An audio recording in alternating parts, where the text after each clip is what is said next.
Are you still holding on to that things are too good to be true? That manifesting is just too good to be true. It's wishful thinking. That you can't possibly just find a bag of money, for example. What other beliefs are you holding on to that you're saying, no, it's not. That's not how life is. That's not how things work. Whatever you hold on to, whatever you choose to believe, it is true, in fact, but it's true for you and only you, and for anyone else that holds to believe. I want to share with you a powerful success story. And this comes from one of the program members, from my Platinum course members. And I've only met with some of them once, some twice. And his success story, he's allowing me to share with all of you, is so powerful in so many ways. And I'm so excited to work with a bunch of you that are in the program already. But I wanted to share some of the success stories that are coming out of this program and getting to know them that are blowing my socks off. And this success story is beyond belief. Because remember, belief is not required. And I'm going to talk about the difference between what you're choosing and what you're trying to get yourself to believe when it comes to anything that you desire. Welcome, my name is Rose, and welcome to The Rosey Life, where we help you free your mind and follow your heart so you live a life that you love. If you're interested in working one-on-one with me, or you'd like to join the Rosey Life community, or you still have time to join the 6-month Platinum program, as long as you just sign up in November, you are fine. Just reach out to me, all right? So, all right. And also, don't forget, thank you for those of you who are members of the membership channel.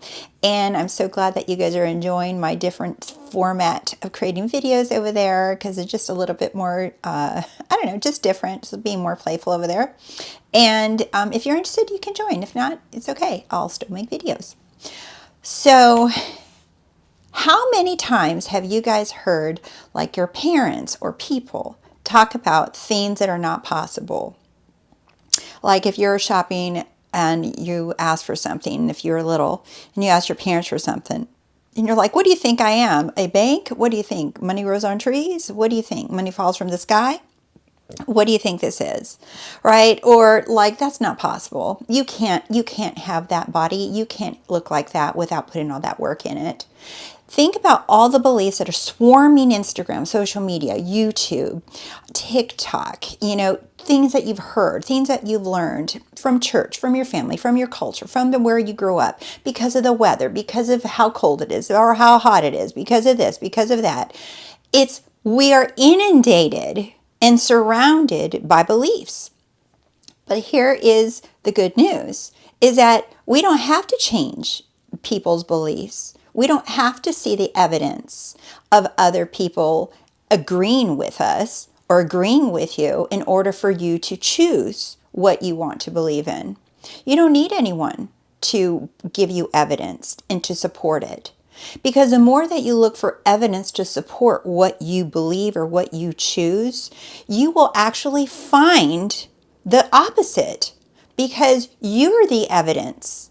You are the proof. You are the evidence of why something is and why something is not. So, like, I think it was Henry Ford, he said, whatever you believe, you're right. No one is arguing. However, what you choose to believe is what you will find. And this client's success story is so fun. It's so fun, right? Because before he was just playing around with manifesting, and he didn't even quite understand what he was doing. And he only stepped into the law of assumption, I think a couple years ago. And however, this was at the beginning for him even. He decided that he wants to find a bag of money. Yes, you heard me correctly. How many of you said this is not possible? Well, guess what? He found a bag of money. He was driving down the road and he had just said to himself, I want to find a bag of money. And he wasn't questioning, he wasn't trying to get himself to believe it. He just said it. He said, well, that's what I want.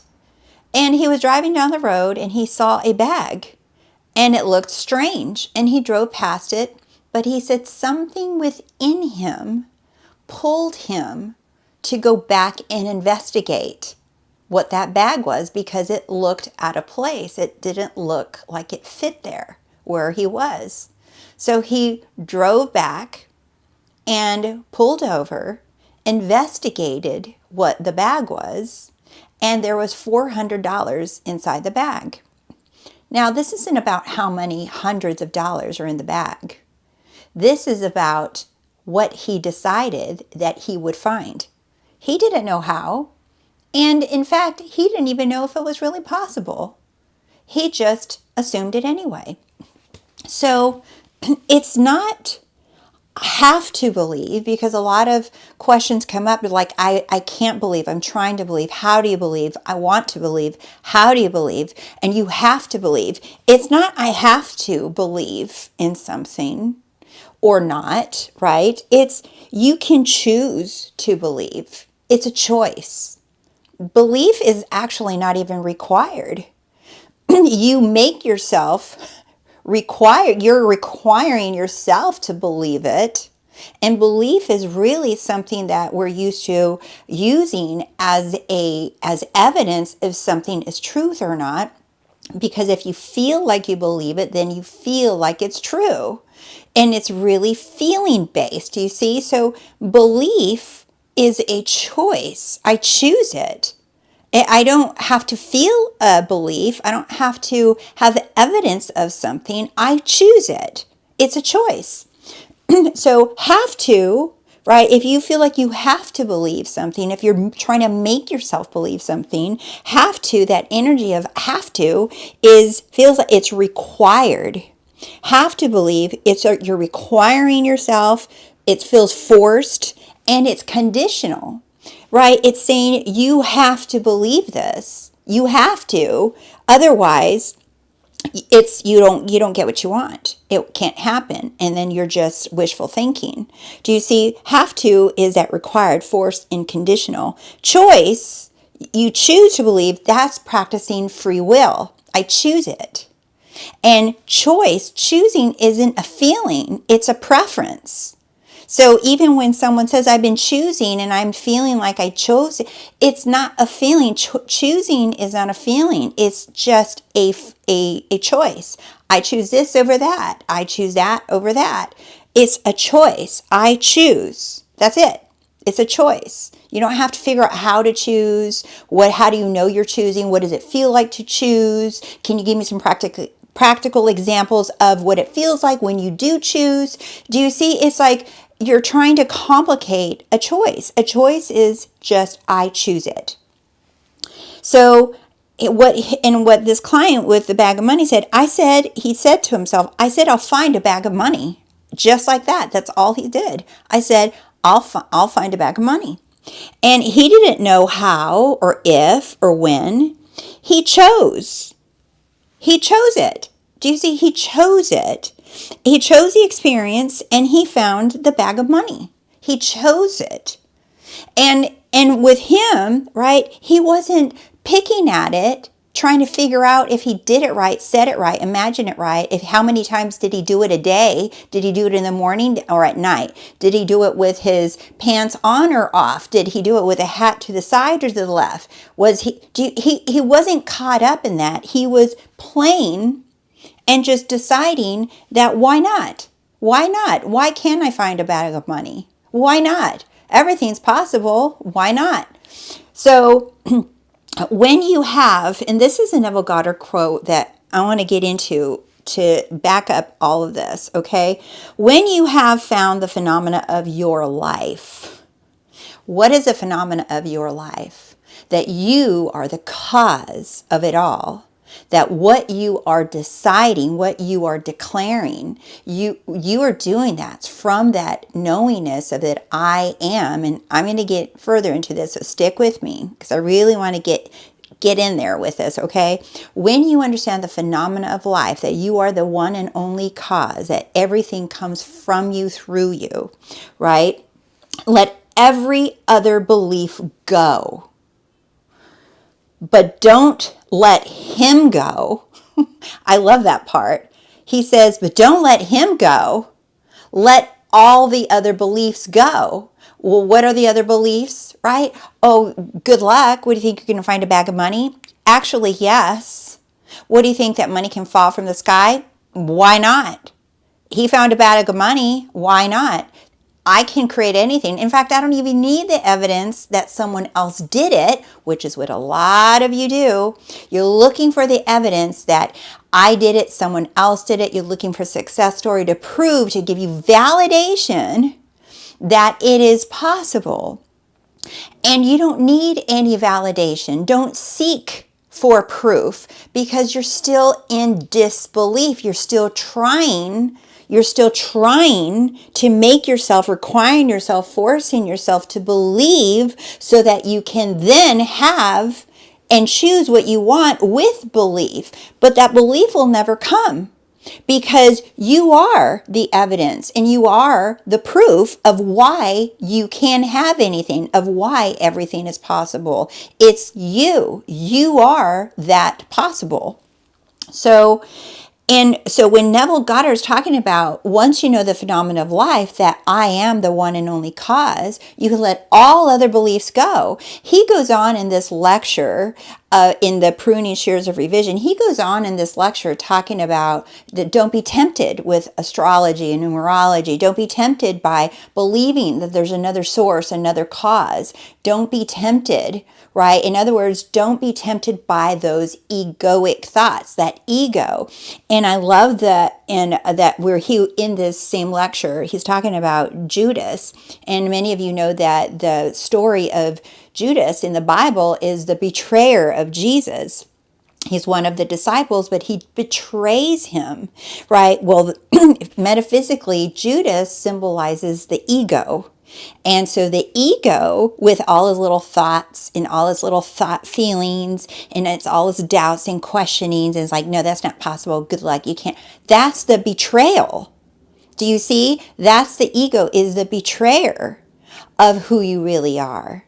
So that's why Neville says, once you know the phenomena of life, let all other beliefs go. Don't fall for those thoughts. Don't fall for the feelings. Don't fall for the 3D circumstances. Remember, the 3D is me, so there's nothing to fear. Those thoughts and those feelings are not to be feared. Those are just options that I can choose to believe. Don't fall for them. Those are just the betrayer of your desire, because who you really are is that phenomena of life, that you are it, that I am the all. So another client that I work with, she mentioned something, and I really liked what she says to herself, that she says many times she's manifested wonderful things. She shared a lot of different things, but I didn't get her permission to share those specifically. But just in general, I wanted to share this one way of looking at it, is that even though she feels nervous at times and she might feel anxious or doubt, she tells herself things work out for me anyway. So in other words, I still manifest what I desire anyway. I still get what I want anyway. It doesn't matter. Things work out for me anyway. Even if I feel this, things are working out for me anyway. Do you see? Anyway, it doesn't matter. Anyway, despite it, no matter, this is her go-to. And she says, I still manifest whatever I want despite everything, because I just remind myself things work out for me anyway. Even if I feel that way, anyway, doesn't matter. Do you see? So she's saying, don't let him go. Like Neville says, don't let him go. Don't let that higher self in you, don't let your awareness of who you are go. Just because you're having fearful thoughts and feelings, don't let him go. Remember who you are, like the Lion King, right? Remember who you are, right? And someone, another client referenced in the Black Panther movie, where Angela Bassett tells her son when he's fighting, she's like, remember who you are, right? That's you. Like, have that voice come into your awareness when you're freaking out. Remember who you are. Remember who you are. Don't let him go. You are that I am. You do not eliminate the state of need. It remains. This is a Neville GTR quote that I wanted to bring up because it reminded me of the bag of money and those of you who are manifesting whatever it is that you want. Okay. But that feeling of lack that you don't have, that it's impossible, that it's difficult. He says, you do not eliminate the state of need. So there's a state, an identity, a version of you that you can occupy where you are needing things, you're needing money. It looks and feels like you're needing it, and your experience in your 3D reality is reflecting that you are in the state of needing, right? It says you do not eliminate that state. That doesn't go away. That option, that version of you doesn't go away. It remains for anyone to be aware of.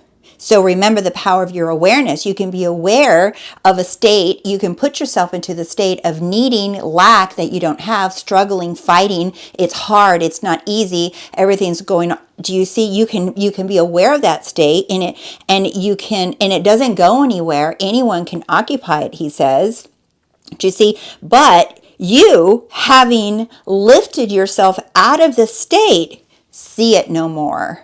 In other words, that state of need, of lack, it's impossible. Money doesn't grow on trees. You just can't find a bag of money, right? Miracles aren't not happening. Things don't happen that easy. Good luck with that. All of those comments, it's like, yeah, okay, that's a state and it remains and you can occupy it and choose it and remain there. But you, knowing the phenomena of life, knowing who you are, can choose to move into another state that finds the bag of money like he did. Do you see? So you don't see the need and lack anymore. You're finding bags of money. But for those others that would like to continue believing that it's difficult and hard, that state remains for them, not for you, not for me, not for this client.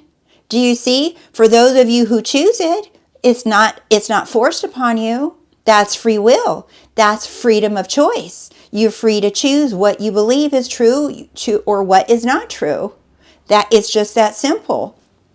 So knowingness, and I got this from a lecture from Bashar. He says knowingness trumps belief and faith. And I wanted to bring this up because it's very powerful, right? What he's explaining is that because so many of you are trying to believe, right? Trying to believe it. And remember, belief it's more feeling based, and you're trying to believe it as evidence that you have what you want. And belief is not required. Okay. So knowingness actually trumps belief and faith, because when you know something, you know it.